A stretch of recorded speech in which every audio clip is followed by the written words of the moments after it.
Hello दोस्तों।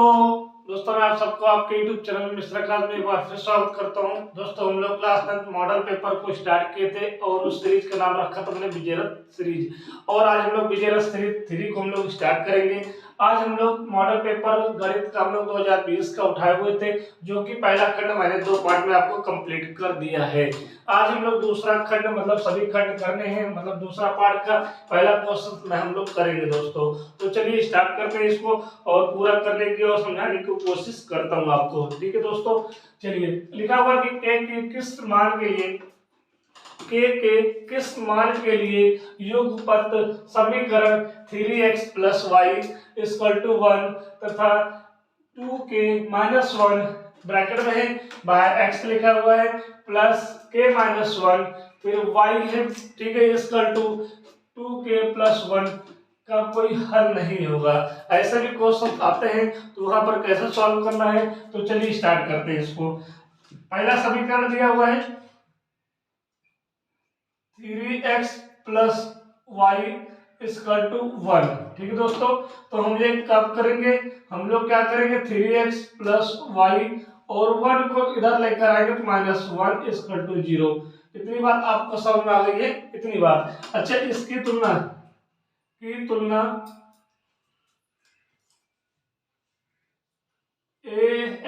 a1x plus का b1y plus का c1 से करने पर, जब इस इक्वेशन की तुलना अपने नॉर्मल इक्वेशन से करते हैं, तो आप देख लो x का कॉफिशिएंट इधर क्या है a1 है और इधर क्या है x का कॉफिशिएंट 3 है, तो a1 की वैल्यू क्या आ गई है दोस्तों, 3 आ गई है। इसी प्रकार y का कॉफिशिएंट इधर क्या है b1 है और y का कॉफिशिएंट यहाँ पर 1 साइलेंट होता है 1 है, तो b1 की वैल्यू कितनी आ गई है, आपके पास 1 आ गई है।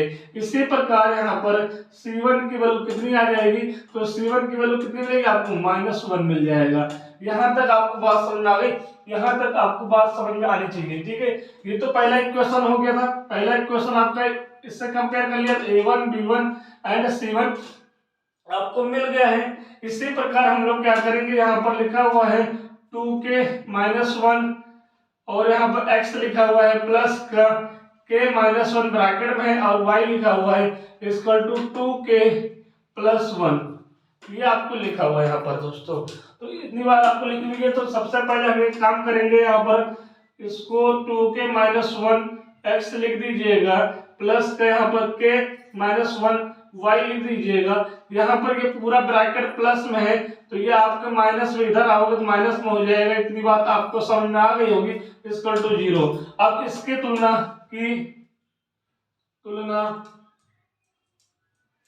a2x, अब यहाँ पर देखिएगा a1 आ गया है, ये दूसरी समीकरण है, ये समीकरण कितना है, दूसरा है, तो यहाँ पर a2x प्लस का b2y प्लस का c2 से करने पर, बात समझ आ गई, करने पर।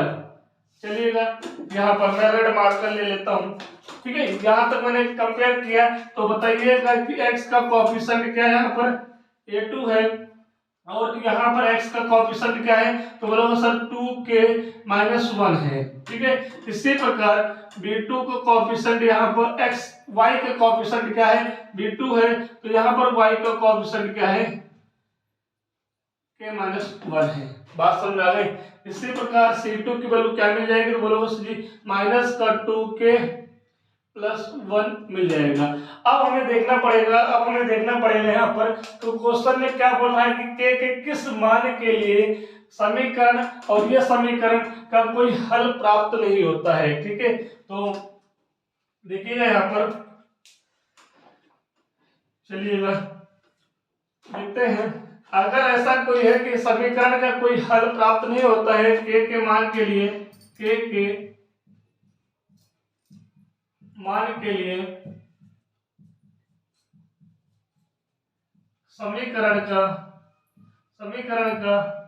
कोई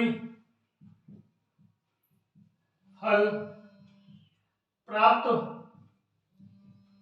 होने का प्रतिबंध लिखता हूं। ठीक है, प्रतिबंध देखिएगा। तो इसका फॉर्मूला देख लीजिएगा, A1/A2 बराबर होगा B1/B2 के, और बराबर नहीं होगा C1/C2 के। ये वाला फॉर्मूला यहाँ पे लगेगा।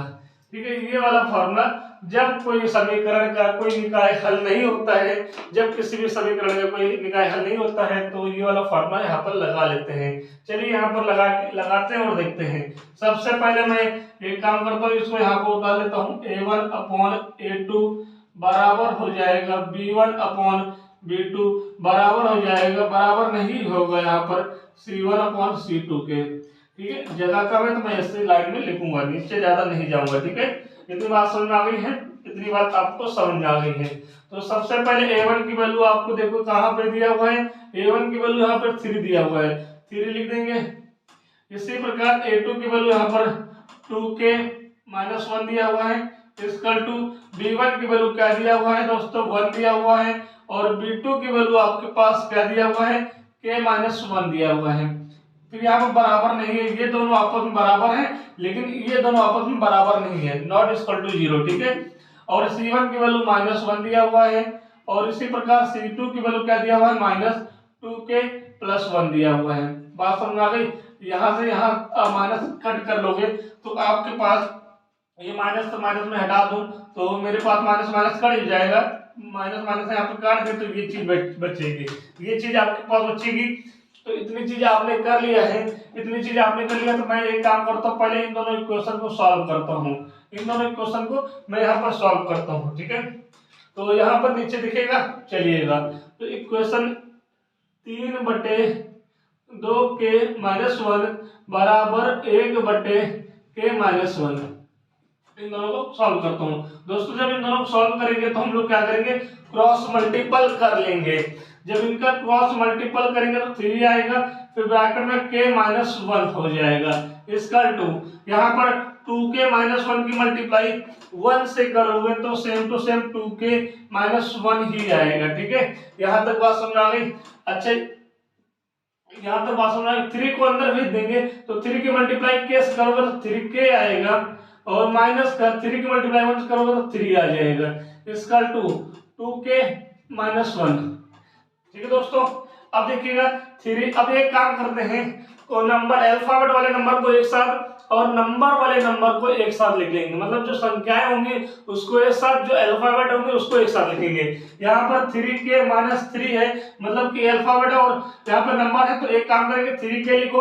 अब इसका जोड़ीदार कहाँ है, इधर है, तो ये प्लस में है तो इधर आएगा तो माइनस में हो जाएगा।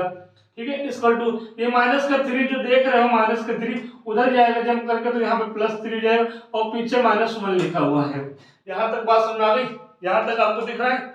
चलिएगा, तो एक काम करते हैं, इन दोनों को हम लोग क्या करेंगे, माइनस करेंगे। 3k में से 2k माइनस करेंगे तो 1k आएगा।